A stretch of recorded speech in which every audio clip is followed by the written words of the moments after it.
Olá, pessoal, tudo bem? Estamos de volta com mais um episódio do Talk Show A Voz. Hoje nós estamos com a ilustre presença de dois médicos da cidade, o Dr. Henrique Isaacson, urologista, e o Dr. Roberto Robaldo, proctologista, para falar sobre a saúde dos homens, tão importante em comemoração ao Novembro Azul. Boa tarde, sejam bem-vindos.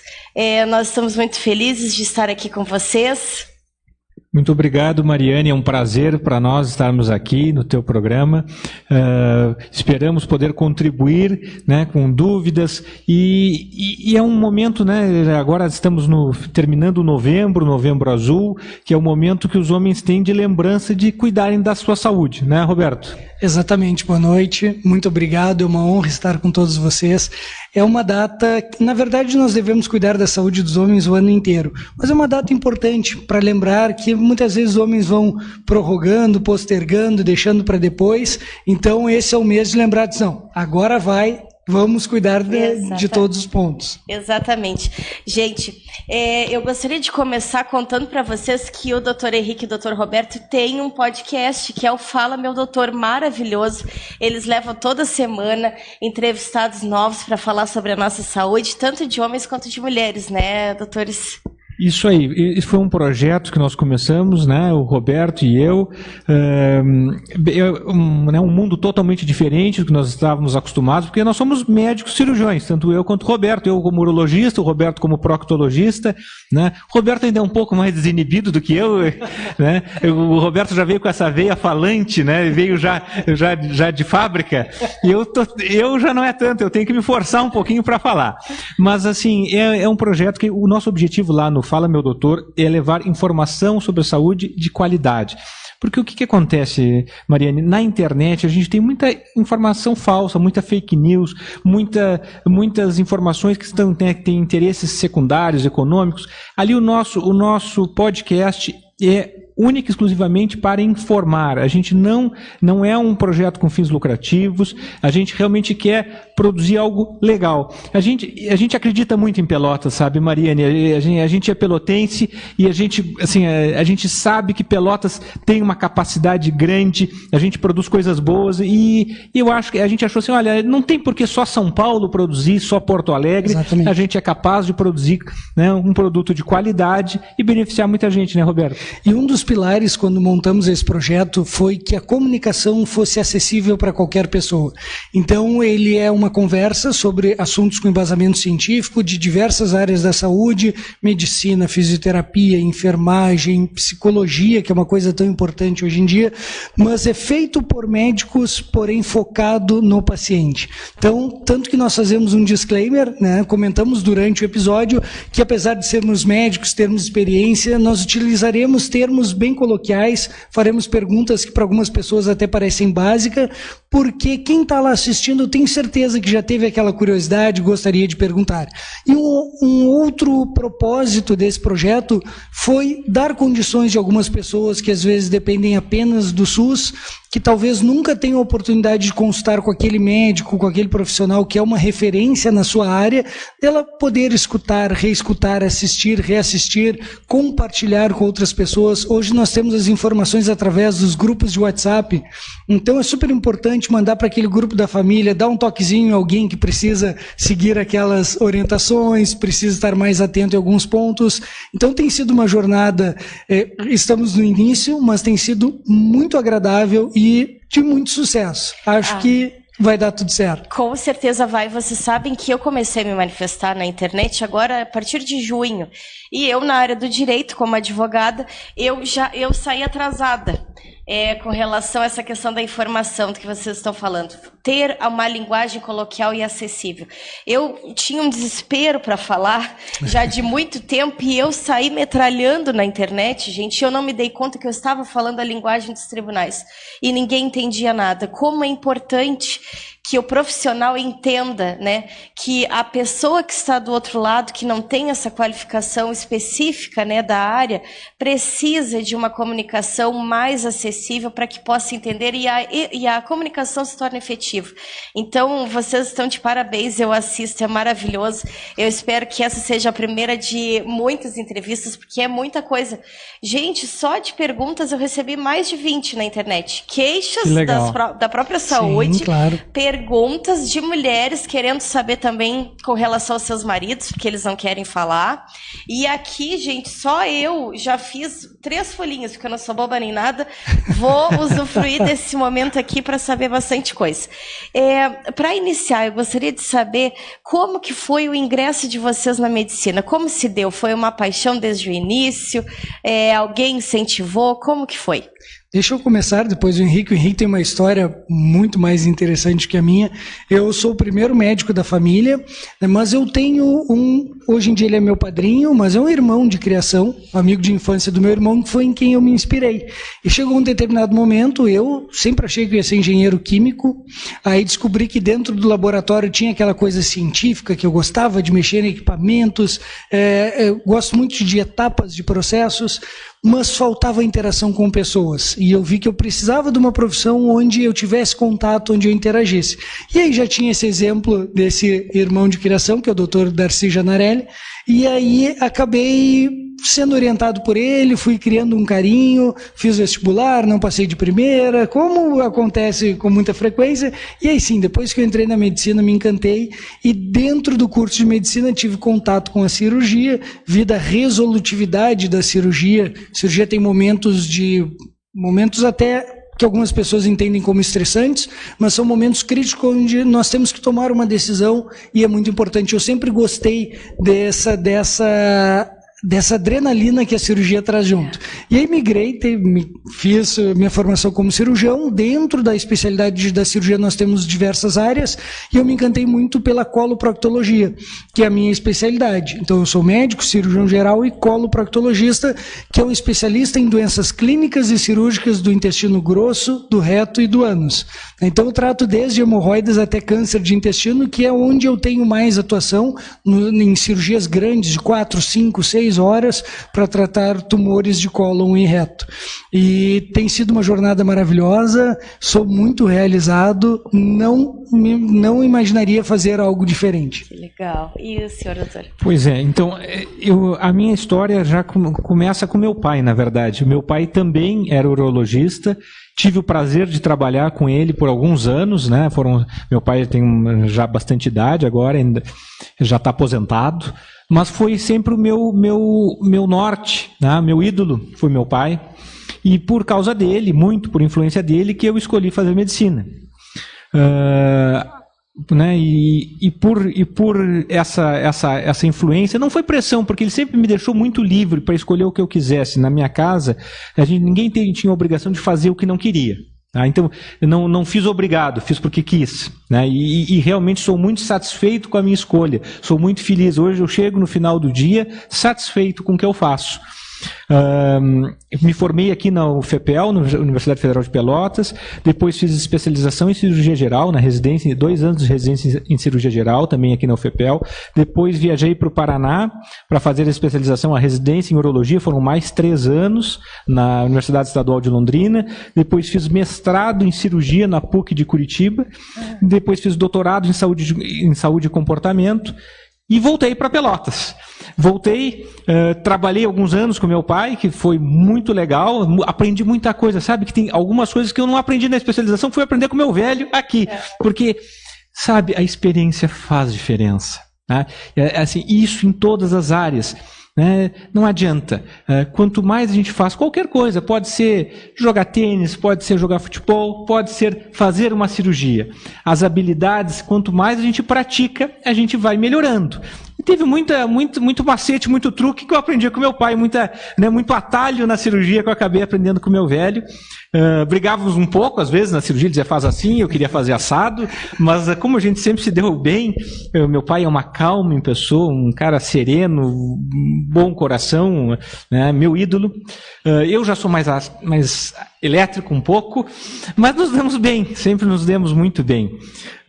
Então foi essa a história. Voltei para Pelotas, sou pelotense, e como te disse, eu sou apaixonado por Pelotas, né? Tanto que conheci minha mulher lá no Paraná e disse para ela assim, olha, vamos casar, mas é Pelotas. Né? E agora, Mariane, estamos na campanha para que o filho do Henrique, o Heitor, também faça urologia, para termos 3 gerações de urologistas. Acho que não, o Heitorzinho ele gosta muito de animais, acho que vai para veterinária. Mas é legal também. Pessoal, seguidamente o Roger é meu esposo, também é advogado, nós comentamos quanto a advocacia ela é desunida. Inclusive agora nós estávamos no período de eleições e eu vou explicar a analogia depois para vocês, tá? Nós estávamos no período de eleições e uma chapa de mudança não conseguia nem entrar em contato com os colegas porque a gente não tinha contato de colegas. Inclusive a gente chama os nossos colegas, às vezes, colega, de uma forma irônica. E nós estávamos falando lá em casa como isso é diferente da medicina, porque na medicina a gente vê a formação de equipe, pessoas atuando em prol da vida das pessoas, né? E não é só na medicina, a enfermagem. Por exemplo, vai para um bloco cirúrgico, todo mundo está em busca de um objetivo, eu chego a me arrepiar, gente, num objetivo, né, que é salvar aquela vida, que é devolver a saúde para aquela pessoa. Como que vocês veem o coleguismo de vocês e o que leva a vida a fazer esse encontro de vocês dois? Sabe, Mariane, que eu sempre vi a área da saúde funcionando como uma grande orquestra, aquelas orquestras sinfônicas, que o resultado é maravilhoso porque todo mundo confia em quem está ao seu lado. Claro, fica atento, vigilante, mas respeita a especialidade de cada um. E sempre tem algum maestro que está coordenando aquela atividade naquele momento, mas com todo o somatório das especialidades acaba tendo um resultado sem igual. E isso na medicina se aplica muito, no bloco cirúrgico se aplica um pouco mais ainda. O bloco cirúrgico eu acho que já tem uma coisa mais dinâmica, que eu já comparo com uma ação de operações especiais, porque é um funcionamento rápido, intenso e resolutivo. Então, porém, onde cada um sabe a sua atividade, o papel que tem que desempenhar, isso é uma coisa muito importante de trazer, que ter hierarquia não quer dizer que alguém seja mais importante do que o outro, porque nós vemos que dentro dos hospitais, muitas vezes algumas pessoas tendem a não valorizar atividades como a higienização do hospital, mas fica um dia sem higienizar um ambiente de saúde para ver a diferença que faz. Então, todo mundo é importante ali, claro que em alguns momentos a responsabilidade do médico é muito maior, né? Nós cirurgiões estamos acostumados a conviver com essa pressão de resultados e tudo mais, mas eu acho que a tua analogia é perfeita. Eu acho que a saúde, e quem vai para a área da saúde tem um perfil muito acolhedor. Eu acho que a premissa para ser profissional da área da saúde é gostar de pessoas, independente se aquela pessoa é o seu colega ou o seu paciente. Então isso é muito importante e eu acho que temos uma afinidade em comum. Depois, sobre a nossa termos nos encontrado, eu e o Henrique somos de gerações diferentes, mas eu sempre vi nele... Eu não sou tão mais velho, Robertinho, né? Não, somos... Não, vamos brigar aqui, gente. Gerações diferentes, mas bem próximas uma da outra, né? E sempre tive no Henrique um grande exemplo de profissional, sei dos resultados, sei do carinho que ele tem com os pacientes, e foi uma honra para mim ter uma oportunidade de dividir os microfones, dividir a mesa e até outros projetos com o Henrique. Tem sido maravilhoso aprender, assim como ele aprendeu com o pai dele, eu aprendo muita coisa com ele e tenho certeza que essa união me dá a possibilidade de ensinar muitas pessoas também. Ai, que legal. Foi muito feliz essa nossa união, assim, eu fiquei muito feliz de ter encontrado o Roberto, foi meio por acaso, um amigo em comum que acabou, olha, vocês poderiam fazer esse projeto juntos, não era exatamente esse, a gente começou com um outro projeto, e a gente se deu muito bem, né? O Roberto é um cara muito afável, muito expansivo, e todo mundo gosta dele. O Robertinho ele é unanimidade, não tem quem não goste dele. Então isso, ele facilita, conviver com ele é fácil. Eu sou mais difícil, mas ele é fácil. Capaz. Então nos damos muito bem, e estamos tocando aí alguns projetos juntos. esperamos aí continuar junto nessa caminhada. Que legal. Sobre o Dr. Roberto, eu quero dizer que eu recebi da Ana Paula Rapeto uma mensagem dizendo que se criou com o senhor e que é uma pessoa ímpar. Mas então vamos lá, gente. Vamos parar de bate-papo e vamos aí para as perguntas, porque o pessoal está ansioso para saber. Para começar, no que se refere à saúde do homem, quais são os exames de rotina mais importantes que todos os homens devem fazer anualmente, independente de idade? Bom, assim, Mariane, tem alguns exames que fazem parte da saúde de uma maneira geral, de todas as pessoas, né? Então, quando o homem vai consultar, normalmente eu solicito um hemograma, uma glicemia, para ver se não tem diabetes, uma função renal, né? Um exame de função renal, tudo isso é dosado no sangue, né? Perfil lipídico, colesterol, triglicerídeos, né? A gente verifica a função tireoidiana, né? Também, e um exame comum de urina. Além, é claro, do famoso PSA, que é o antígeno prostático específico. Tá? Depois a gente até pode falar um pouquinho mais dele. Além disso, costumo pedir uma ultrassonografia, uma ecografia de abdômen e próstata. Esses seriam os exames costumeiros. Agora eu vou deixar o Roberto falar da colonoscopia, que é o campinho do Roberto. Exatamente. Além desses exames, dependendo da idade, pode ser adicionado a colonoscopia. Colonoscopia é um exame para olhar o intestino grosso por dentro na busca de pólipos, que são os potenciais precursores do câncer de intestino. E aí é uma coisa muito legal de nós falarmos, de trazer essa informação. Todo mundo conhece o câncer de próstata, o câncer de mama, tem medo, tem respeito, mas às vezes esquecem do segundo tumor mais frequente, tanto em homens quanto em mulheres, que é o câncer de cólon ou de reto. Então, muitas vezes nós temos os urologistas como aliados, porque chega nesse mês, os homens vão lá consultar, e aí eles já passam essa orientação. A colonoscopia está indicada a partir dos 45 anos para qualquer pessoa, exceto para quem tem casos de câncer de cólon ou de reto em parentes de primeiro grau. Aí vai ser 10 anos antes daquele caso índice. E uma coisa super importante de lembrar é que esses exames mais corriqueiros, mais básicos, não necessariamente têm que ser solicitados por um especialista. Claro que se tiver a oportunidade, é muito melhor consultar com um especialista naquela área.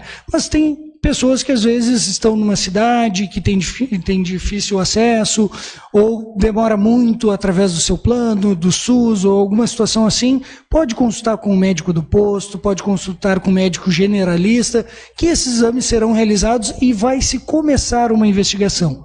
Eu brinco que cuidar da saúde é igual começar a coçar. Depois que começa, não consegue parar mais. Então nós vemos que as pessoas vão tendo um feedback, um retorno positivo sobre os exames que estão bem, ou quando tem alguma alteração, as pessoas já começam a se empenhar, mudar hábitos de vida, e aquilo se torna um novo hábito. E através de uma consulta simples com o Henrique, comigo ou com qualquer colega generalista, pode ser o início, o start de uma nova vida. Então, Mariane, assim, e os homens, eles não estão acostumados a se cuidar. Então, assim, a gente tem que ver, a gente tem muito mais viúva que viúvo, né? Porque as mulheres se cuidam. Então, isto é de suma importância, que os homens aprendam a se cuidar também. E o se cuidar não é só para viver mais é importante, mas viver com qualidade. Então, esses cuidados vão trazer uma saúde melhor e a pessoa vai chegar lá na terceira idade com muito mais qualidade de vida. Eu não tinha falado da idade que tem que começar a fazer o check-up prostático, que é o PSA. O que é o PSA? Antígeno prostático específico. Tá? É um exame de sangue que vai ver, né, se tem algum probleminha na próstata, associado ao toque retal. Então, os homens que são afrodescendentes ou que têm algum familiar de primeiro grau que tenha tido câncer de próstata, devem começar aos 45 anos de idade. Os outros podem começar aos 50. Então, os homens têm que se cuidar. E as mulheres desempenham um papel fundamental aí também, sabe, Mariane, que é comum chegar na consulta para mim, a mulher está trazendo, vem de mão, fulaninho está aqui hoje porque eu trouxe. Assim. Então, o papel das mulheres é fantástico também nisso aí. Às vezes é a filha, é a esposa, é a irmã. Isso o Henrique sempre salienta e é uma verdade muito grande, acontece na proctologia também. Tem alguma mulher que chega em casa e diz, olha, não, acabou, marquei a consulta e tu vai. Isso acontece muito contigo, né, Henrique? Muito. Roberto, eu vou te dizer assim, pelo menos uma consulta por dia, o homem está trazido pela mulher à consulta. Isso, pelo menos uma vez por dia, acontece. Eu vou dizer para vocês que eu tive um caso assim e eu quase perdi meu marido.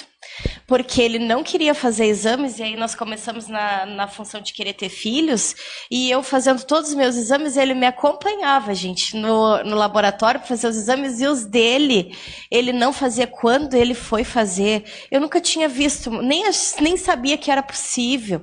Nós fomos no Antonello e não saiu os exames, tiveram que fazer contra a prova, porque não dava para medir o colesterol total de tão alto. Juro por Deus, gente. Eu digo, mas por que isso aqui? Exame que sai em 1 hora, 2 horas, bem rapidinho, e não saía nada. E aí a farmacêutica, não, a bioquímica ligou pra gente dizendo que não podia liberar, porque eles achavam que tinha dado algum problema nas máquinas, enfim, no laboratório deles. Era contraprova. O colesterol era 700 e tanto. O açúcar, a glicose era 200, era uma coisa absurda. Ele teve que fazer um tratamento de choque. E então eu sei que eu levei acho que mais de 1 ano para fazer ele e fazer exames normais, porque ele achava que acho que era invencível. E aí eu queria que você dissesse qual é o risco de não fazer e de ter índices tão elevados assim, tão fora de controle. Eu acho que a maior armadilha dessas situações é que demora muito para dar sintomas. Então, quando a pessoa já começa a sentir alguma coisa, está numa etapa tardia. Já acumulou placas de gordura no coração, em outras artérias, ou já daqui a pouco desencadeou um AVC, um infarto, já está com uma insuficiência renal crônica, às vezes por um diabetes que passou muito tempo despercebido. E o homem tem um hábito que é muito prejudicial. Ele tem essa tendência de deixar tudo para depois, enquanto as mulheres são mais resolutivas e têm mais essa natureza de cuidar de si e dos outros. E elas enfrentam melhor também, na maioria das vezes, né, Roberto? As mulheres são corajosas, os homens, acho que um pouquinho de medo, insegurança, acabam deixando para depois, né? Então, é muito importante. As consequências de não cuidar da sua saúde podem ser gravíssimas. Eu já vivenciei casos assim, tenho certeza que o Henrique também, de pessoas que chegaram lá na nossa frente e se arrependeram de não ter feito alguma coisa antes. Muitas por negligência, mas algumas porque nunca tiveram uma orientação, nunca tiveram acesso a um programa como o nosso, que estamos conversando, aos assuntos que tratamos no podcast. Então, essas pessoas nem sabiam da importância de fazer um simples exame de sangue, como foi o caso do teu marido, um eletrocardiograma, porque tem muitas pessoas que às vezes associam algum sintoma com, não, eu estou cansado, eu estou estressado, é algum mal-estar, e vão buscando artifícios, justificativas para protelar essa consulta. Como tem sido contigo, Henrique? Roberto, assim, às vezes o pessoal, né, não dá devida importância aos cuidados com a saúde, né? Então, realmente, um colesterol, triglicerídeos alto, uma glicemia mal controlada, isso no futuro vai trazer problema para essa pessoa. Então, realmente, e hoje a gente tem como solucionar, né, Roberto? Tem muito remédio bom que a gente pode usar, né? Então, hoje não tem mais nada. Existe solução. Então, isso que é importante. Não é o buscar pelo buscar, né? A gente busca, mas, né, busca descobrir, fazer o exame, mas a gente tem uma solução para oferecer, tem um tratamento eficaz para oferecer. Certo. Então, a primeira dica, exames básicos, independentemente de estar sentindo algum sintoma, tem que ser realizado porque vai provavelmente prevenir alguma coisa, né, pessoal? Perfeito, tem que ter a rotina anual. Isso aí.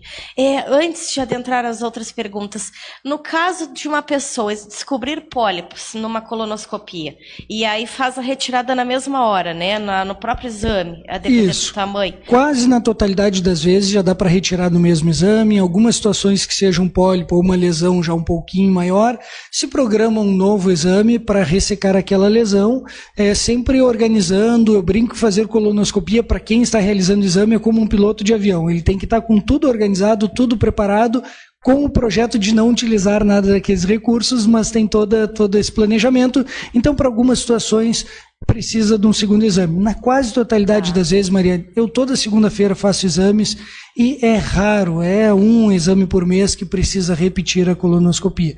Então é muito importante que as pessoas saibam dessa possibilidade, porque o grande perigo é que os pólipos, assim como os exames ou as outras alterações do organismo, eles não dão sintoma nenhum.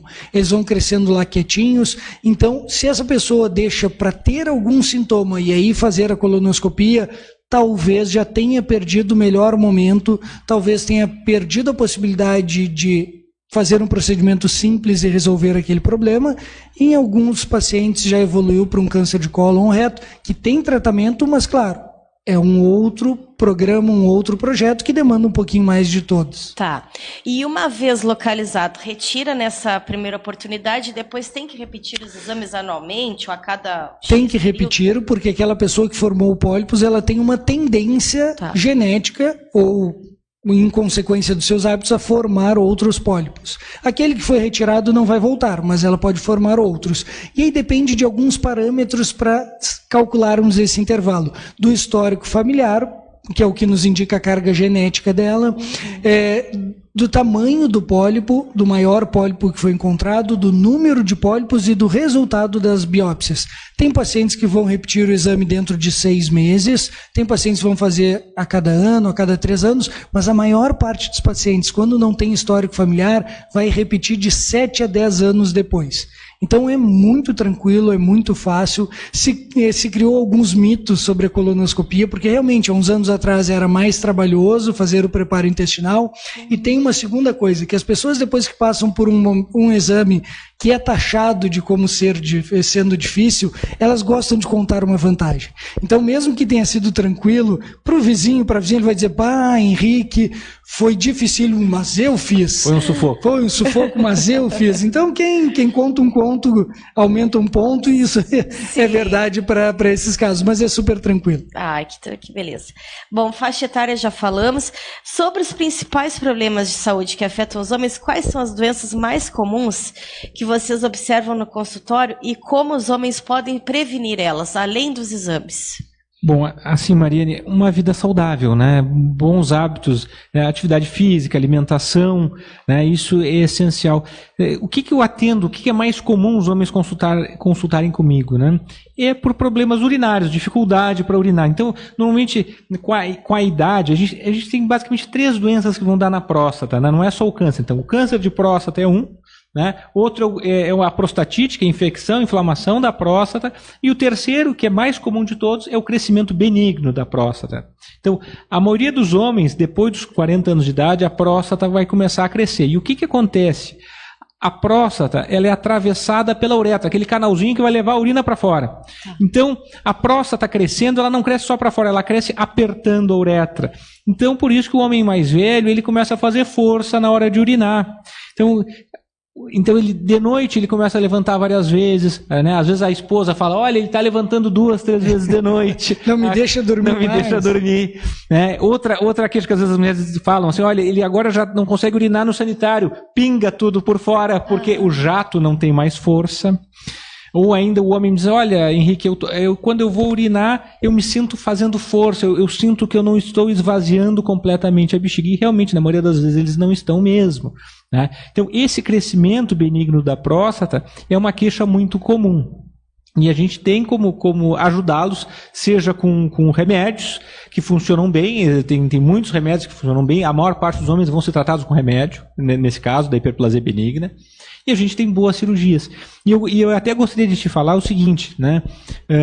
Que hoje em Pelotas a gente tem o que há de melhor no mundo para a cirurgia de próstata. No mundo, tá? Tanto para a hiperplasia benigna quanto para o câncer de próstata, que são cirurgias completamente diferentes, tá? Então, para a hiperplasia prostática benigna, ou seja, esse crescimento benigno da próstata, o melhor tratamento que existe, o mais moderno, é a enucleação da próstata com laser. Como é que funciona isso? A gente vai por dentro da uretra, a parte central da próstata estava entupindo, obstruindo a saída de urina.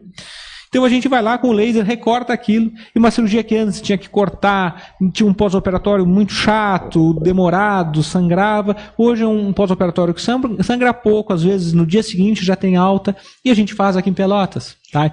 Pelotas hoje em dia é um dos principais centros de laser para próstata, de enucleação da próstata do Brasil. O que acontece? A gente foi um dos primeiros lugares a fazer no Brasil. Tá? Então, eu posso te dizer que a gente está em percentuais assim tão avançados, né, quanto Porto Alegre neste quesito que é o laser para próstata. E agora, recentemente, no câncer de próstata também chegou o robô, que é a cirurgia robótica para próstata.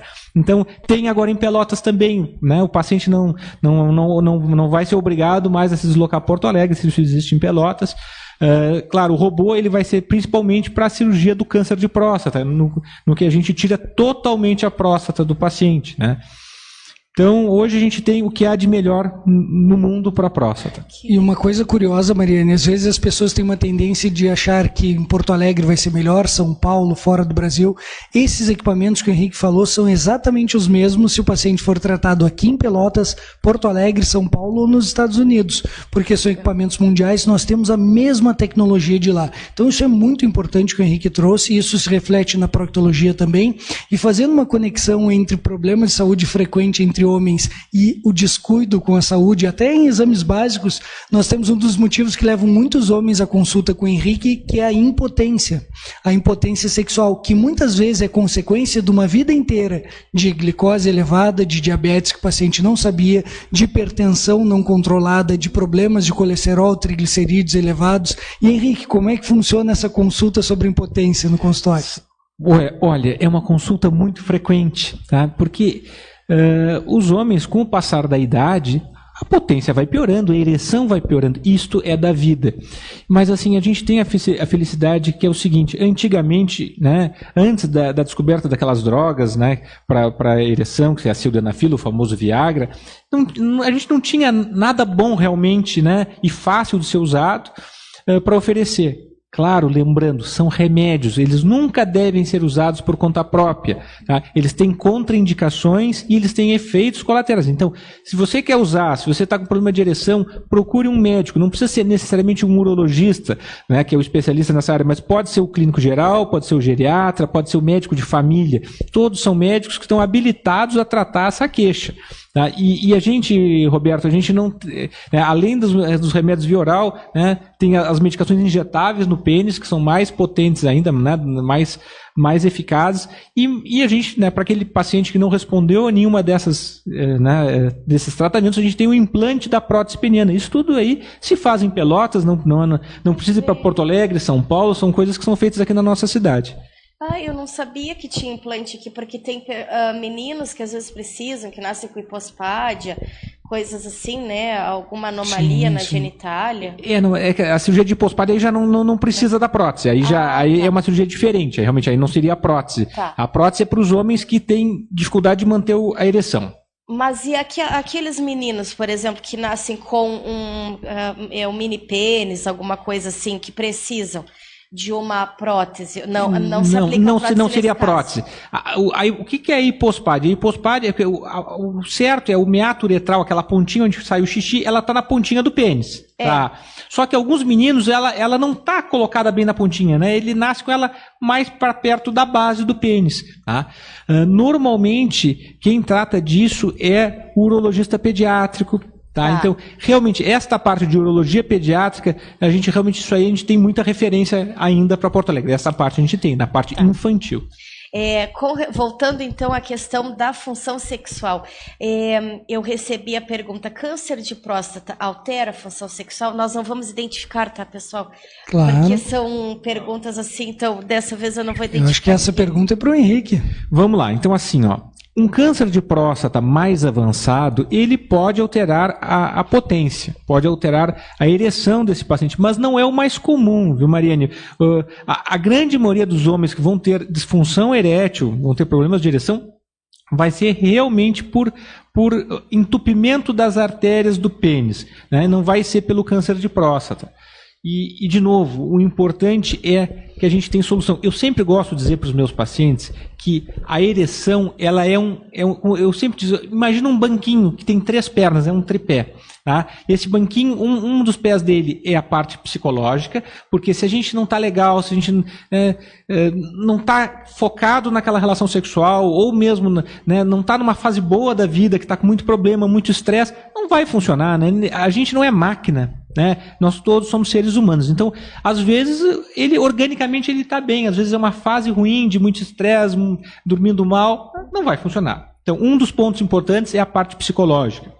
O segundo ponto é a parte hormonal. Daqui a pouco uma testosterona baixa, tem alguns outros hormônios, né, como o hormônio da tireoide, que podem atrapalhar a função sexual. Então a gente vai ver a parte hormonal. E o terceiro ponto é a parte circulatória, se o sangue, se o fluxo sanguíneo para o pênis está ok. Tá? Então são as três principais causas. Claro, câncer de próstata avançado pode dar disfunção erétil? Pode, mas não é o mais comum. Mariane, mas essa associação e a dúvida da nossa audiência é porque se associa com o tratamento do câncer de próstata a algumas disfunções sexuais. Isso, porque as primeiras técnicas cirúrgicas, elas eram agressivas um pouco além do que era necessário e se tinha essa consequência em alguns pacientes. Mas assim, até hoje a gente tem uma taxa de perda de ereção, isso não é no mundo inteiro. Tá? A cirurgia do câncer de próstata, não é da cirurgia da hiperplasia benigna, é do câncer de próstata, a gente, né, o mundo inteiro tem ainda um alto percentual de perda da ereção. Isso é um fato. Tá? Mesmo a gente tendo evoluído nas técnicas, e isso acontece muito frequentemente no mundo inteiro. Mas com a cirurgia robótica isso já reduz muito. Mesmo com a robótica acontece. Então, assim, eu sempre gosto de dizer assim, a cirurgia robótica ela ajuda, mas ela não é mágica. Tá? Então, mesmo com ela, existe a disfunção erétil e existe num percentual grande. Então, quando a gente vai tratar o câncer de próstata, a primeira coisa que a gente tem que ter em mente é que a gente está tratando uma doença. Tá? Então, é uma cirurgia, né, para tratar uma doença. Então, com um para-efeito que pode acontecer, que é a perda de ereção. Por isso a prevenção, né, gente? Exatamente. Então, os homens não querem perder a ereção, aí tem que se cuidar. Uma pergunta, qual é a diferença de uma cirurgia tradicional para uma cirurgia robótica? Mariane, a cirurgia robótica ela é uma evolução da cirurgia videolaparoscópica, aquela cirurgia que todo mundo conhece por laser, né? Apesar de não se utilizar laser. Na cirurgia tradicional, cirurgia por corte, o cirurgião vai abrindo os tecidos e vai direto com a mão, com as pinças ali manipulando aquela região do corpo que está sendo operada. Na cirurgia por videolaparoscopia, já se utiliza algumas pinças dentro da cavidade. Vou usar o exemplo da cavidade abdominal.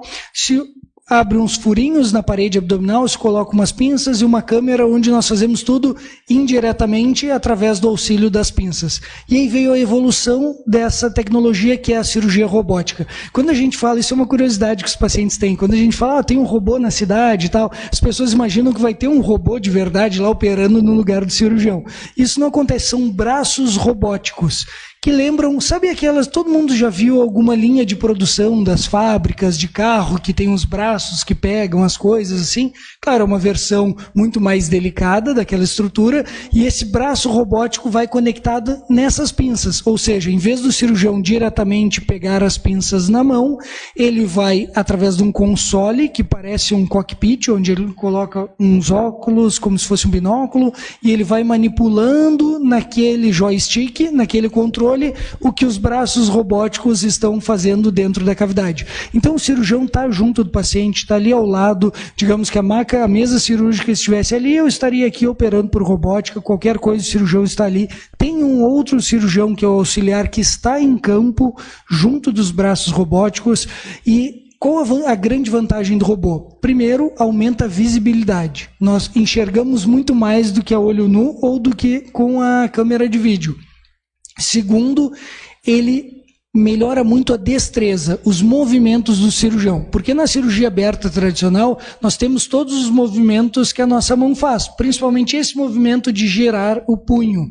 Na cirurgia por vídeo, as pinças não têm esse movimento. Então elas fazem só assim, assim, ou abrem seus braços, porém não uma combinação desses movimentos. E na cirurgia robótica nós temos um movimento com o mesmo refinamento que o cirurgião estaria fazendo com a mão, mas com uma tecnologia onde traz muito menos machuca menos, manipula menos os tecidos e com outras vantagens, que tem a vantagem principalmente de reduzir tremor do cirurgião, porque por mais que tenha uma habilidade, sempre a mão tem alguma alteração de movimento e o robô ele vai refinando tudo isso. Então ele potencializa a capacidade daquele cirurgião. Além disso, tem a grande vantagem de ser uma cirurgia com pós-operatório muito mais rápido, com muito menos dor, necessidade de menos medicamentos, alta mais precoce, e isso se reflete num retorno mais precoce às atividades, menores taxas de infecção de ferida operatória, de complicações como sangramento, de complicações como infecções intraabdominais, mantendo o mesmo resultado do que todas as outras técnicas, com o resultado oncológico, digamos, né, da qualidade da ressecção, do tratamento do tumor, daquilo ali, porém com todos esses benefícios. Então, sabe que é uma coisa... traz muito orgulho para nós sabermos que temos aqui em Pelotas, de fazermos parte dessa equipe. Eu já estou completando meu treinamento em cirurgia robótica, o Henrique já completou uma etapa, já está lá. Então, ao longo de 2025, 2026, nós com certeza seremos uma referência na região sul de toda essa tecnologia e de todo o refinamento na medicina e na saúde que nós temos. Nossa, fantástico para os homens aqui da nossa região. Assim, a Mariane está se assustando que ela entregou os microfones, nós não paramos de falar agora. Assim, Mariane, em relação à prostatectomia radical, a gente fica muito feliz de agora ter o robô aqui em Pelotas, porque se a gente for ver nos Estados Unidos hoje em dia, mais de 98% das prostatectomias são feitas pela plataforma robótica. E não adianta, os Estados Unidos são o nosso norte, são o nosso modelo. A ciência hoje em dia ela é realizada nos Estados Unidos e a gente replica a ciência americana, né? Isso, e os americanos que ditam a ciência para o mundo inteiro, médica, hoje em dia é assim.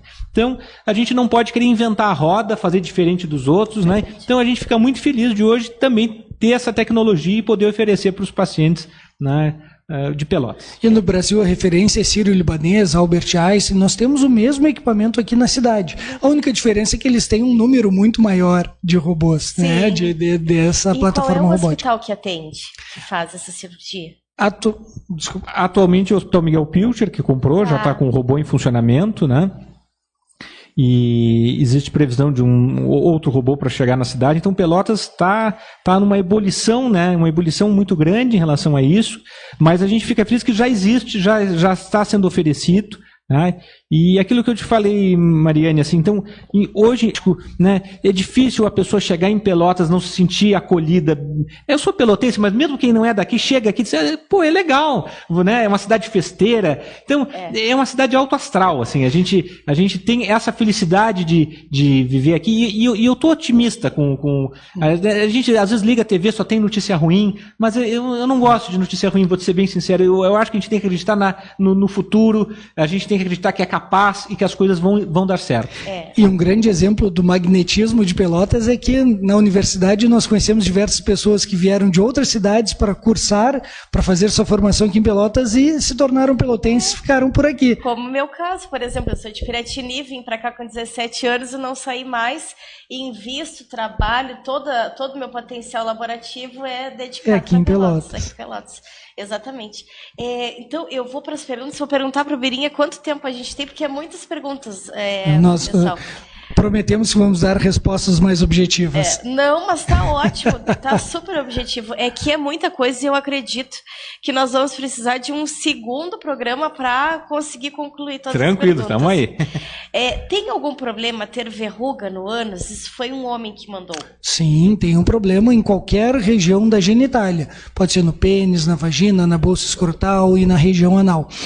O vírus que causa essas verrugas, que nós chamamos condilomas, é o vírus HPV.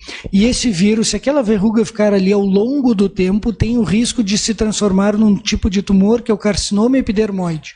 Então, é muito perigoso manter essas verrugas ao longo da vida, descuidar, menosprezar. Não tem problema nenhum de ter, é uma coisa muito frequente na população. As novas gerações já terão menos essa doença, porque a vacina do HPV foi instituída nos últimos anos, mas para quem não pegou essa época da vacinação e já teve algum momento, é super importante, quando tiver, identificar, procurar algum especialista para tratar. As mulheres têm que ter um cuidado a mais, porque se a verruga cresce no canal vaginal, elas não enxergam, daí a importância de fazer o exame preventivo, né, e tratar. Quando tiver tratar, baseado no se já teve, se tem com muita recorrência, manter consultas frequentes, manter um acompanhamento, uma vigilância maior. Tá ótimo. Sofro há anos de hemorroida e não saio mais de casa por causa disso. Tem que ir no médico, né, gente? Urgente. Exatamente, Maria. A gente sabe que as hemorroidas é uma doença benigna, mas que traz muito sofrimento e piora muito a qualidade de vida das pessoas. E é uma coisa que as pessoas vão mudando o seu dia a dia. Chega ao caso de pacientes como esse que mandou a mensagem, que organizam todo o seu dia a dia para viver em função das hemorroidas. Então não tem por que ficar sofrendo assim. Deve procurar um proctologista, procurar algum especialista para tratar, para resolver. Tem diversas formas de corrigir isso. Algumas cirúrgicas, outras até não necessariamente cirúrgicas, com algum procedimento menor, mas não tem por que ficar sofrendo com hemorroidas. E tem uma coisa mais perigosa ainda, é que às vezes essa pessoa tem alguns sintomas que ela já ouviu, que podem ser por hemorroidas. Talvez, não sei se é o caso dela, mas muitas pessoas nunca consultaram com o médico e acreditam ter hemorroidas, e aí vem uma armadilha. Tem outras doenças do intestino que têm os sintomas muito parecidos com das hemorroidas. Então, sintomas como alteração de hábito intestinal, sangramento, dor ao evacuar, aumento de volume no canal anal, mudança do formato das fezes, pode ser tanto por hemorroidas quanto por câncer de reto.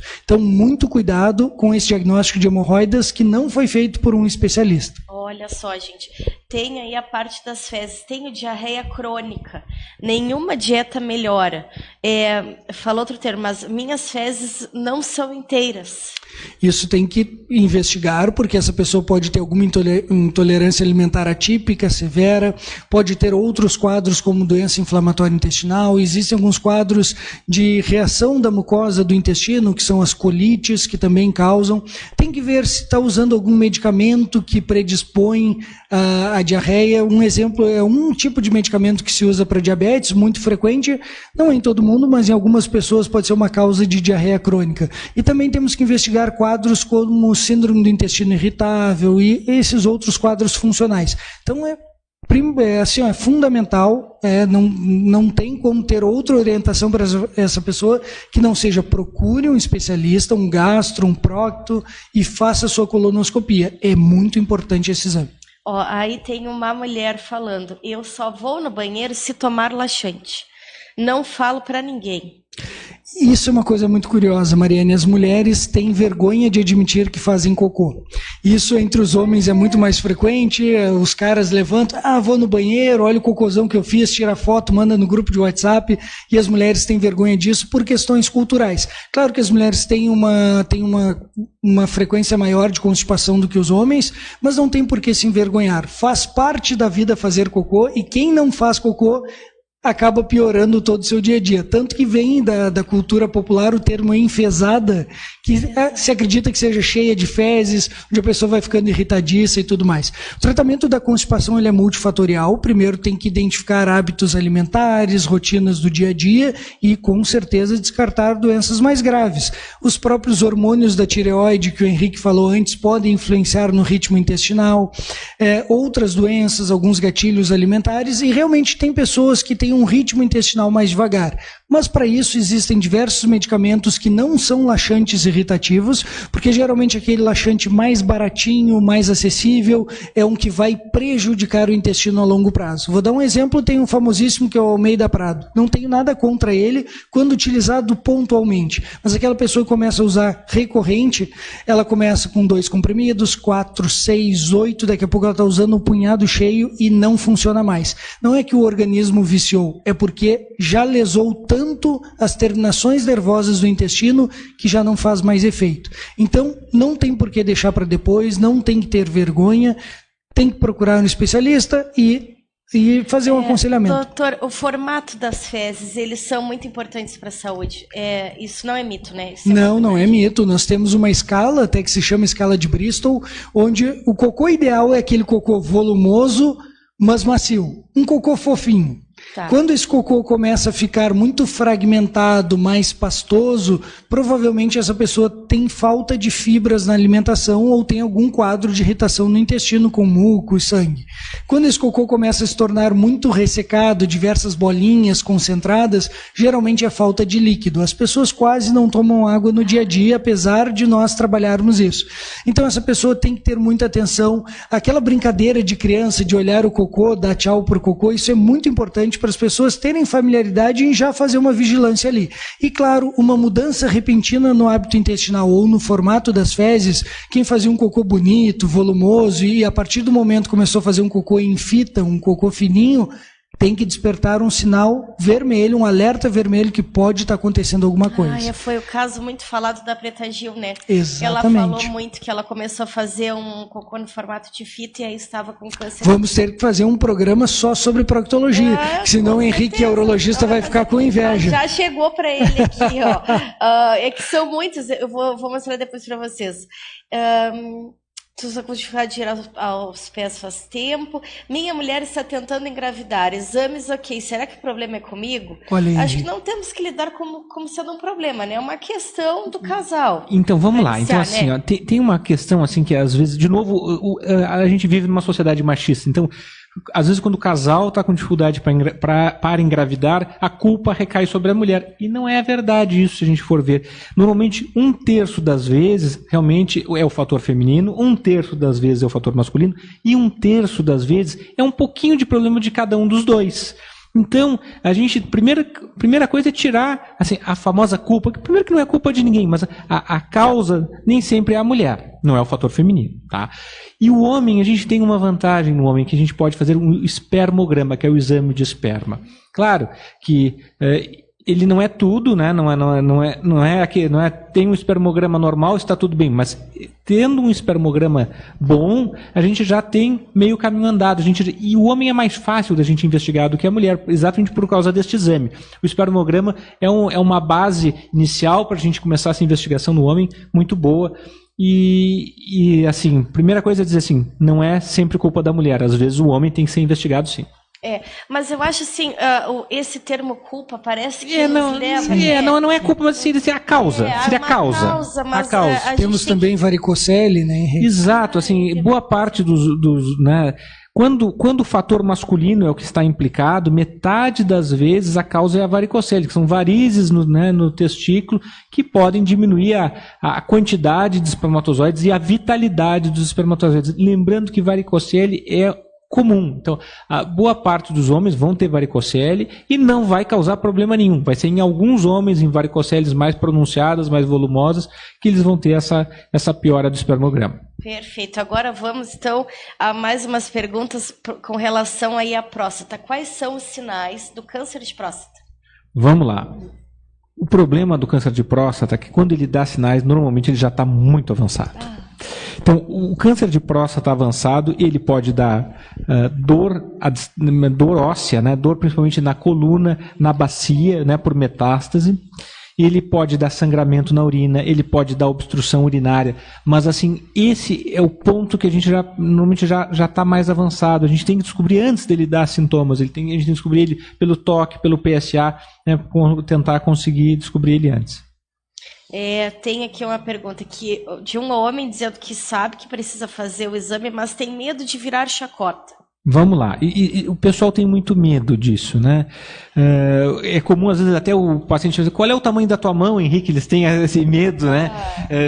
Pede para ver o tamanho da mão, mas assim, na verdade, é uma coisa super simples, né? O exame de toque retal, ele não tem mistério nenhum, ele é indolor, né? Vai ser feito, né? Vai se usar uma luva, um pouco de geleia, né? Para lubrificar. Ele não vai ser menos homem por ter feito o exame de toque, né? É uma necessidade médica e não vai doer, vai ser rápido, é super tranquilo. Então o homem tem que perder o medo. E por que esse tabu tão grande? O que a sociedade está fazendo com as pessoas de chegar ao ponto de abrirem mão de um exame por medo de virar chacota? Está melhorando. Está muito melhor, está muito melhor. Eu cheguei em Pelotas há 18 anos. E eu vi uma mudança de geração, né? Aqueles vozinhos, né, que eu examinei lá 18 anos, né? Já tem praticamente uma nova geração em 18 anos. E eu acho que tá melhor. Tá? E cada geração mais jovem que vem, o pessoal está cada vez mais, né, mais informado. Por isso que é importante essa conversa, como nós estamos tendo agora, e a gente chega em muitas pessoas, desmistificar o exame de toque e mostrar que é importante, que é fácil, não dói e não vai mudar a vida de ninguém. Assim, vai mudar para melhor, porque daqui a pouco a gente descobre um problema e vai resolver o problema. Sim. E por que esse exame é insubstituível? Ele não é substituído pelo PSA, por exemplo. Qual é a diferença dos dois? Vamos lá. Na verdade, eles se complementam, tá? Alguns tumores, né, até a maioria deles, eu vou descobrir eles antes pelo PSA, que é dosado no sangue. Mas tem alguns, e são aqueles muito agressivos, muitas vezes eles vão demorar para subir o PSA e eu vou descobrir antes no toque. E não tem razão para eu não fazer os dois. Então são exames que se complementam. Eu fazendo o exame de PSA e fazendo o exame de toque, eu consigo descobrir uma quantidade maior de homens com esse problema. Tá. Vamos ver, tem alguma aqui que eu me lembro sobre hereditariedade. Vamos ver se eu acho aqui. Ele queria saber se existe fator hereditariedade no câncer de próstata. Existe, e ele é importantíssimo. Tá? Então, principalmente aqueles homens que têm, né, pai, tio, irmão que tiveram câncer de próstata, e se esse câncer de próstata foi numa idade, né, mais jovem, principalmente abaixo dos 60 anos de idade, ele deve começar a se cuidar, a fazer o check-up dele aos 45 anos de idade. Tá. Deixa eu ver a dificuldade de tirar os fezes também, repetir colonoscopia, foi. Tinha uma interessante aqui, pessoal, deixa eu só ver. Câncer de próstata tem cura? Claro que tem, claro que tem. A imensa maioria dos homens, felizmente hoje, a gente consegue curar. Então a gente tem alguns homens que a gente vai somente acompanhar, tem alguns homens que a gente vai ter necessidade de fazer radioterapia, e tem alguns homens que vão ter que fazer cirurgia, né? Normalmente a gente vai discutir com o paciente, conversar com ele as opções que são mais adequadas para o caso. Tá. E com relação a essa parcela, ainda que esteja diminuindo, que possuem esses tabus, de que forma vocês acreditam que nós podemos quebrar essas barreiras para que mais homens procurem cuidar da sua saúde, desde os exames comuns até os de próstata? Eu acho que a primeira, são duas coisas muito importantes. A primeira é acesso à informação, tal qual estamos fazendo aqui, informação, conversar dentro de casa. E a segunda é o exemplo na família. Então, os homens são muito de buscar um exemplo, e todos nós temos na nossa família o avô, a avó, aquela pessoa que é a nossa referência. Então, eu acho que tudo isso começa em casa. Quando o avô vai lá, cuida da sua saúde, se por acaso descobre que está com a próstata crescida, trata, ou se teve um tumor, tratou, resolveu, toda a família tem aquele exemplo de cuidar da saúde, de vencer batalhas, de romper dificuldades. Isso é muito interessante porque essa cultura está se perdendo. Antes se fazia muita piada, muita anedota com o toque retal, cada vez está menor. Nós vemos que os homens, pelo contrário, estão mais vigilantes. Se ele for no médico, o médico fizer um toque que foi meio desleixado, sem muito cuidado, ele vai reclamar, vai dizer, poxa, doutor, e ele volta na consulta e diz, hoje não precisa fazer o toque de novo. Não, mas eu gostaria de fazer, porque eles entenderam da importância disso. Claro, ainda temos algumas barreiras para vencer, como o Henrique falou, o mundo ainda tem um peso machista grande, mas eu acho que a informação e o exemplo são imbatíveis para vencermos essa dificuldade. Perfeito. Além do câncer de próstata, existem outras doenças urológicas que os homens devem estar atentos, como infecções urinárias, disfunção erétil, doenças renais? Cálculo. Quais os sintomas que indicam a necessidade de um acompanhamento médico? Vamos lá, dos tumores, tem um outro tumor que aí é do jovem, né, que é o tumor de testículo, que ele vai dar principalmente nos homens entre 20 e 40 anos de idade. Então, principalmente os homens nessa faixa etária, se notarem algum nódulo, algum carocinho nos testículos, né, devem procurar a ajuda do médico. E aí a gente vai examinar, vai fazer uma ecografia, uma ultrassonografia. Então, esse é o tumor do jovem. Ao passo que o câncer de próstata é o tumor do idoso, né, ou do homem de meia idade, do idoso, o tumor de testículo é do jovem.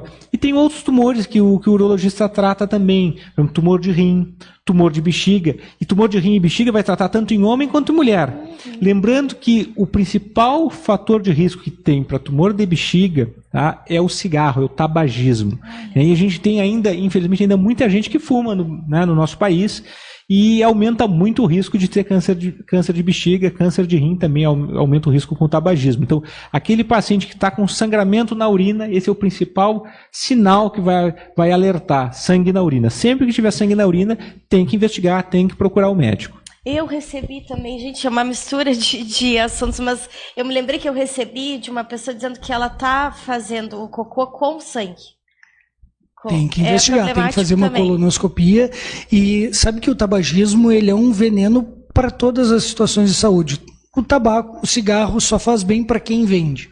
Quem consome está sempre no prejuízo. E devido a isso e da importância que o Henrique comentou, até eu gostaria de lembrar você que está nos assistindo, está no ar no nosso YouTube, no canal @FalaMeuDoutor, um episódio sobre o combate ao tabagismo, de uma forma acolhedora, empática, para essas pessoas que estão nos escutando e querem parar de fumar. Eu acho que o Henrique também tem o caso dos cálculos renais, são muito frequentes. Parece que eu estou apaixonado por Pelotas e eu sou. De novo, vou te dizer, Mariane, em relação aos cálculos renais, Pelotas também tem toda a tecnologia disponível no mundo para tratamento de cálculo renal. Então, hoje em dia, né, a gente consegue entrar com um aparelhinho pela uretra, né? A gente entra dentro da bexiga, a gente entra no ureter, a gente vai dentro do rim, quebra o cálculo. A gente vai com o laser e quebra o cálculo. Então a gente consegue fazer isso. Então, tem solução. Tá? E o ideal é a gente, além de fazer a cirurgia, a gente fazer um acompanhamento desses pacientes, uma investigação metabólica, porque às vezes a gente consegue descobrir por que esse homem, essa mulher está formando cálculos. A gente tem remédios, tem mudanças de dieta que a gente pode sugerir, né? E passa, né, desde tomar mais líquidos, comer com menos sal, incentivar a ingestão de algumas frutas, por exemplo, que são super benéficas para evitar a formação de cálculos, né? Melão é ótimo, né? Melão é fantástico, comer melão cortadinho ali, ele é muito bom para quem quer evitar cálculo. Suco de maracujá, suco de laranja, limão, abacaxi, né? São sucos interessantes para quem é formador de cálculo, né? Mas claro, tem que ser feita investigação metabólica. A gente faz uma dosagem, né, de alguns exames no sangue e também um exame de urina para ver por que esse paciente está formando cálculo. Gente, eu estava ainda na época que para retirar um cálculo a gente abria a barriga e retirava e ainda depois o hospital entregava. Não, a gente entrega ainda, porque a gente vai com uma cestinha e tira com uma cestinha. Às vezes não sobra cálculo, porque a gente vaporiza ele com o laser, mas às vezes sobra alguns fragmentos e realmente é uma cestinha. A gente entra com uma micro cestinha e tira um pedacinho de cálculo. Isso é uma coisa muito curiosa que acontece tanto nos cálculos renais quanto os cálculos da vesícula, né? Que as pessoas gostam de levar para casa, mostrar para as visitas. Você que está nos assistindo, eu tenho certeza que conhece alguém, comente ali nas mídias da Mariane, conhece alguém que chega em casa, olha, eu tinha tantos cálculos, e aí tem uma competição, quem tinha mais cálculos. O maior cálculo. Bem assim. Mariane, comentando, nós falamos de todas essas tecnologias que temos aqui em Pelotas, eu tenho certeza que tem alguém que está te assistindo que já estava esbravejando em casa, que ele não conseguiu pelo SUS e tudo mais. Infelizmente, essas tecnologias ainda nem todas estão acessíveis pelo SUS, algumas nós conseguimos. Mas mesmo para quem tem um convênio que não cobre essas situações, ou depende do sistema único e não teve acesso a isso, nós temos toda a medicina tradicional que vai cuidar dessa pessoa. Não vai ser com a mesma tecnologia, né? Mas às vezes fazer uma viagem num carro popular ou numa Ferrari, a gente consegue chegar ao mesmo destino com um pouquinho diferente do conforto. Mas é um movimento normal, né? Sempre o particular vai fazer e depois a gente, com políticas públicas, vai inserindo toda essa experiência para o Sistema Único de Saúde. Exatamente, o particular, né, rompe essas barreiras. Exato. E aí depois o sistema vem. Isso é verdade. É assim que acontece. Sobre os AVCs e derrames, como a saúde urológica pode estar relacionada a esses problemas e se há algum fator de risco que os homens devem observar? O que a gente tem que lembrar, assim, que os vasos que a gente tem, né, seja a coronária do coração, seja a artéria que leva sangue, né, bombeia sangue para o pênis, ou seja os vasos que levam sangue para o cérebro, são os mesmos vasos, assim, tem a mesma formação, foram expostos ao mesmo nível de colesterol, triglicerídeos e glicose durante a vida inteira, tiveram a mesma dieta, mesmo hábitos de vida durante a vida inteira. Então, é muito comum aquele paciente que tem alterações da ereção, ele tem algum grau de obstrução nos outros vasos também. Então, muitas vezes o homem vai consultar comigo, olha, Henrique, eu estou mal de ereção, e a gente faz uma investigação e descobre que a coronária dele está entupida também. Olha só. Então, isso é um sinal de alerta. Olha, a ereção não está tão boa, a gente vai ver, às vezes, a coronária também está dando problema. Tá. Então, essa relação é a que existe, né? Os vasos, eles né, vão obstruindo, não é um único vaso que costuma obstruir, aos pouquinhos todos vão. Tá. E assim, esses novos remédios que eu fiquei de fazer a pergunta e aí nós fomos avançando. A injeção, por exemplo, a ereção, ela é uma injeção que se dá no momento da relação sexual, é antes? Como que acontece? Vamos explicar para Vamos lá, então assim, a gente sempre tenta primeiro os remédios via oral, só que o que acontece? Às vezes eles, né, os comprimidos, só que às vezes eles não funcionam e às vezes o paciente não pode usar eles, tem contraindicações ao uso deles. Então, tem que se passar para o tratamento mais, né, o seguinte, que é até mais eficaz, que são as injeções no próprio pênis. Tem alguns remédios que são injetados no pênis que dão uma ereção, e ela é instantânea. Em poucos minutos, o próprio paciente injeta o remédio e esse pênis vai entrar em ereção. E ele tem uma eficácia realmente muito boa. E é uma agulha fininha e indolor. Isso é importante, porque os homens são muito... Exato. Isso é uma dificuldade que às vezes a gente tem, né? Convencer o paciente a fazer uma injeção no pênis, né? E sempre que eles fazem, depois eles chegam, puxa, Henrique, foi tão fácil, por que eu não fiz antes? É tipo aquelas de diabetes, assim? Aquelas tipo de diabetes, ela é bem fininha. Bem fininha, não dói nada, vai no banheiro, faz, a parceira nem fica sabendo. Alguns a parceira sabe, né? E eu sempre digo, assim, claro, aqueles que já estão juntos há mais tempo, eu sempre digo, olha, melhor coisa é conversar com a sua parceira que a ereção não está bem. Alguns se sentem envergonhados, conversa com ela. Na maioria das vezes as mulheres entendem e ajudam. E são parceiras, né? Acompanham às vezes na consulta, ajudam no tratamento, tentando, né, seja no remédio, hoje não deu, vamos tentar amanhã. Então, assim, a cumplicidade do casal, ela ajuda muito, essa parceria ajuda muito. E para as pessoas que não têm um relacionamento fixo, tão estável, existe um estojinho onde carrega, super discreto, é portátil. Também é possível. E aí é quase que instantâneo que acontece a ereção e depois que tem o orgasmo. Às vezes demora um pouquinho. O que acontece? Às vezes demora um pouquinho para baixar. Às vezes tem o orgasmo e baixa instantaneamente, mas às vezes demora um pouquinho para baixar. Tá. Que até alguns pacientes gostam porque já aproveitam, tem uma segunda relação. Tem uma segunda relação. Certo, tem que aproveitar. Consegue um desempenho que não vinha tendo nos últimos tempos. É verdade. Vamos ver aqui. Quais os mitos? Nós estamos falando sobre isso. A importância da qualidade da informação. Existe algum mito hoje que precise ser quebrado com relação à saúde intestinal, do colo, do reto e do homem que corre na internet? Eu acho que o maior mito é o do toque retal. Esse é o que mais afasta os pacientes, que gera essa barreira. É aquele medo de alguns homens terem insegurança, que vão fazer o toque retal, que vão gostar, que talvez se tornem gay por causa daquilo. E isso não existe nenhuma associação, não é verdade, nunca foi e nem vai ser. Né? Então, eu não sei porquê. É que o homem, ele é meio quinta série, ele ainda não está pronto. Né? Então, os homens criam essas piadas, porque imagina, se fosse essa lógica, toda mulher que fosse fazer um exame ginecológico se apaixonaria pela ginecologista. Né? E isso não acontece. As mulheres já têm mais essa rotina, e eu acho que o grande mito é esse. Sobre a saúde do intestino, não chega a ser um mito, mas é uma armadilha as pessoas imaginarem que tudo o que acontece é por causa de hemorroidas. Então tem muitas outras coisas que podem transparecer como sendo doença hemorroidária e as pessoas perderem o momento de ter o cuidado com a saúde. Henrique, no dia a dia do urologista, quais outros mitos? Olha, uma coisa que às vezes a gente tem que combater bastante são remédios milagrosos. Né? Sempre tem o remédio do momento. Tá? Normalmente, né, eles olham na internet tal fitoterápico, tal casca de tal árvore, tal folha de não sei. Gente, se tiver alguma coisa que seja fantástica, é óbvio que as grandes farmacêuticas elas vão querer usar também. Então, assim,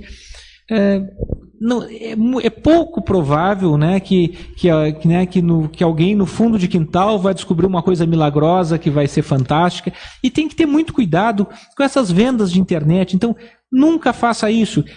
Sempre se informe com seu médico, né? Procure o farmacêutico, vá em locais legais, né? Estabelecidos, farmácias já conhecidas, e tem que consultar o médico e também lançar mão do farmacêutico. Então, assim, não caia nessa conversa de remédios milagrosos. Remédios milagrosos, né? Fórmulas mágicas vendidas pela internet, normalmente é fria. Mariane, uma coisa muito curiosa é que os homens têm muito cuidado com seus carros, com a gasolina que vão colocar no carro, se preocupam se tem octanagem, se não tem, estudam o histórico do posto, e aí quando vão fazer um tratamento aceitam qualquer coisa que aparece na internet. Eu tenho casos de pacientes que estavam usando pomadas para hemorroidas compradas diretamente da China nesses aplicativos, eles não tinham a menor ideia do que constava ali. Então tem que ter muito cuidado com essa dica do vizinho. Quando é para dar alguma sugestão para a saúde dos outros, o pessoal é muito criativo. Não é mal intencionado, mas é criativo e às vezes isso coloca a vida da pessoa, a saúde da pessoa muito em risco. É verdade. Nós falamos aí do avanço, né, do grande avanço da medicina, as cirurgias robóticas, e diante dessa evolução que nós tivemos, o que vocês imaginam para o futuro? O que a gente pode esperar da medicina nessas áreas diante de tanta tecnologia que nós já temos? Eu acho que o futuro da medicina está na prevenção. A medicina por muito tempo focou no tratamento e devemos continuar assim, mas eu acho que a prevenção é o segredo. Para salvar o Sistema Único de Saúde, vou te dar como exemplo, a importância são os postos de saúde. É o médico da saúde comunitária que está lá orientando essa pessoa a utilizar os medicamentos, a fazer os exames básicos para evitar consequências no futuro. Claro que teremos avanços como temos na cirurgia, em alguns tratamentos com quimioterapia, antibióticos e diversos outros medicamentos. Mas é muito mais difícil buscar avanços nas pessoas que já estão doentes, é muito mais custoso, muito mais demorado, enquanto nós temos a possibilidade de corrigir antes que todos os problemas surjam. E corrigir de uma forma fácil. Se formos ver, são coisas básicas, é fazer um pouco de atividade física, nem que seja uma caminhada 3 vezes por semana, consumir menos álcool, parar de fumar, não existe a possibilidade de fumar, nem de vez em quando um pouquinho. Cuidar da alimentação, e aí vem uma dica que eu uso muito no consultório para a saúde intestinal, é desembalar menos e descascar mais. Voltar àquela alimentação que nós tínhamos da família, de fazer a comida em casa em vez de encomendar. Claro, de vez em quando pode comer o seu X, seu hambúrguer, não tem problema, mas aquilo tem que ser exceção. A rotina é aquela comida caseira, aquela comidinha tradicional, um pouco de carne, arroz, feijão, salada, comer fibras e tomar muita água. Isso é bem importante para o nosso organismo. Já vemos as novas gerações com alguns gatilhos buscando isso daí, porém a alimentação cada vez mais industrializada, com preparos altamente palatáveis, que são realmente muito saborosos, mas o que eles têm em sabor, em descarga hormonal de adrenalina no momento, eles pagam o preço lá na frente com a saúde. É verdade. Eu concordo inteiramente com o Roberto que a gente tem que cada vez investir mais em prevenção, em hábitos saudáveis de vida, e eu acredito também muito na inteligência artificial. Acho que o futuro da medicina e de várias outras profissões passa muito pela inteligência artificial. Acho que a gente está ainda começando, é um início, a gente tem pouca inteligência artificial ainda no nosso dia a dia e a tendência é isso escalar de uma maneira assustadora em pouco tempo. Tá? Acho que a inteligência artificial vai ajudar, vai ser um parceiro do médico, vai ajudar o médico a tomar melhores decisões. Acho que veremos a inteligência artificial, né, cada vez mais ser usada, também no centro cirúrgico, né, provavelmente robôs do futuro terão inteligência artificial que vai ajudar. Acho que a gente ainda está longe de ter aquele robô que vai operar sozinho, isso hoje em dia não é assim, eu acho que ainda não vai ser tão cedo. Mas a tendência é que a inteligência artificial cada vez mais seja incorporada nas tecnologias. Sabe que nós estávamos num congresso em Manaus e um dos congressistas falaram sobre um aplicativo que já é utilizado nos Estados Unidos, se não me engano, que dá já diagnósticos. E as pessoas utilizam, fazem o cadastro, respondem ali a questionários e já auxiliam num pré-diagnóstico, tudo pela inteligência artificial. Numa orientação. O Roger salvou, depois eu posso passar para vocês. Eu não sei se já já está correndo aqui nesse meio. Esse eu não conheço ainda, mas estou curioso, por favor. Já tem várias, né, várias iniciativas, né, de incorporar a inteligência artificial, né, mas eu acho que é futuro, né, vai mudar a medicina. O próximo grande avanço que a gente vai ter na medicina vai ser a incorporação da inteligência artificial, e eu acho que ela não vai substituir o humano, ela não vai substituir o médico, ela vai ser um forte aliado. Sim, vai agregar. Em relação à saúde intestinal, quais são os principais sinais que os homens precisam ficar atentos e procurar o especialista? Especialmente nas doenças que afetam o cólon e reto. Mudança do ritmo intestinal, então uma pessoa que evacuava sempre de uma forma começou a mudar, ficou constipada de uma hora para outra, tem uma irregularidade, evacua várias vezes diarreia, depois fica vários dias sem evacuar. Sangue nas fezes, mudança do formato do cocô, muco misturado nas fezes, dor ao evacuar, sensação de evacuação incompleta, que é aquela sensação de que não saiu tudo, que ficou um pouco, distensão abdominal. Todos esses sintomas vêm muito antes do principal sintoma que assusta as pessoas, que é o emagrecimento. Porque o emagrecimento, claro que é um sinal de alerta, mas ele é um sinal já muito tardio, como o Henrique comentou, para as doenças da próstata. Quando sintomas mais significativos, mais notáveis, são identificados pelas pessoas, o tempo já se perdeu. Eu recebi uma mensagem que a pessoa tinha emagrecido 15 quilos em 20 dias. Isso é um sinal de alerta que alguma coisa bem não está acontecendo. Aqui, pode ser desde um diabetes descompensado, como pode ser tumor de estômago, de pâncreas, lesões de esôfago, algumas doenças neurológicas, alguns distúrbios metabólicos também podem acontecer, ocasionar isso, e transtornos psiquiátricos, às vezes, depressão grave também leva a isso. Ou seja, todos nós sabemos que quem emagreceu tão rápido em tamanha quantidade, alguma coisa não está bem. Claro, desde que não esteja em algum tratamento de emagrecimento focado para isso. Né? Esse caso aqui, ele falou 10 quilos em 20 dias. Alguma coisa não está bem. É muita coisa, né? Quais são os exames mais eficazes para o diagnóstico precoce do câncer coloretal? E qual a importância de realizar esses exames de maneira regular? Melhor exame, padrão ouro, é a colonoscopia, porque ela realmente previne. Eu faço uma analogia com a mamografia para as mulheres. Fazer mamografia não vai evitar que a mulher desenvolva um tumor de mama. Porém, caso aconteça, ela vai identificar bem no início, o tratamento vai ser muito simples, com uma taxa de cura muito elevada.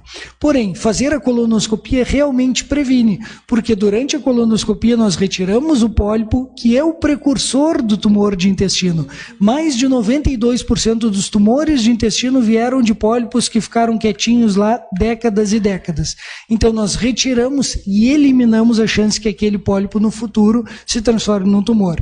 A frequência desses exames vai depender daquelas características, quantidade de pólipos, tamanho do pólipo e o resultado da biópsia do pólipo. Tá, aí fica individualizado. Exatamente. Além do câncer, quais as outras condições proctológicas, como hemorroidas, doenças inflamatórias, que mais afetam a saúde masculina, como diverticulite ou diverticulose? Diverticulite acontece, uma inflamação dos divertículos, que são algumas bolsinhas que se formam no intestino, mas é bem menos frequente. O dia a dia do consultório do proctologista são quase na totalidade de doenças orificiais. Hemorroidas, fissura, que é um cortezinho na região do ânus, parecido com aquela rachadura que acontece no canto do lábio, que dói e sangra bastante. Fístula anal, que é decorrente de uma inflamação das glândulas, que forma um túnel e abre um buraquinho ao redor do ânus. E além disso temos o abscesso, que é como se fosse um furúnculo que acontece na região do ânus. Essas doenças são as mais recorrentes, mas infelizmente ainda temos uma taxa alta de tumores de reto e de colo.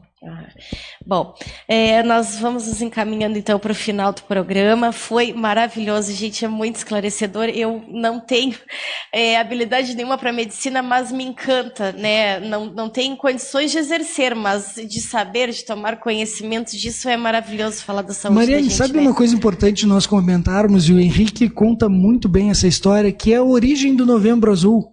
E por que tem aquele símbolo com bigodinho? Henrique, nos conte. Pois é, o Novembro Azul começou na Austrália, né? Foi uma aposta entre amigos, eles primeiro apostaram que poderiam, né, mudar o rosto, né, mudar o jeito, voltar a usar bigode, e viram, conseguimos mobilizar alguns homens.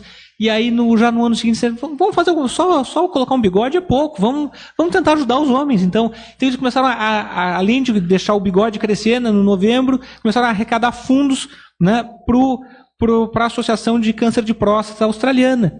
E aquilo deu super certo, os homens engajaram, e foi aí que começou o Novembro Azul, né, como uma brincadeira entre amigos, um assunto super sério, foi uma virada de chave. E esse movimento tomou uma proporção mundial e foi super importante. De novo, lembrando, os homens não estão acostumados a se cuidar e por isso é tão importante ter um mês que lembrem, olha, homens, vocês também têm que cuidar da sua saúde. E por acaso do destino, novembro vai na sequência do outubro. Então, ou seja, pega um momento onde as mulheres estão muito motivadas em cuidar da sua saúde e transcende isso para os homens, ou seja, levam nem que seja a força, porque as mulheres e os homens têm um comportamento muito diferente nas dificuldades. O homem tem uma tendência a esconder que está doente, porque identifica aquilo como um sinal de fraqueza, enquanto as mulheres, pelo outro lado, elas têm um movimento inverso, elas vestem a camiseta, elas geram movimentos, elas estimulam outras mulheres a se cuidarem, então isso acaba se estendendo para os homens e nós nos beneficiamos muito desse ímpeto e dessa atitude das mulheres, né? Desse engajamento feminino, nós temos muitos benefícios. Gente, eu não entendo como mulher, eu não entendo como que uma pessoa não gosta de ir no médico.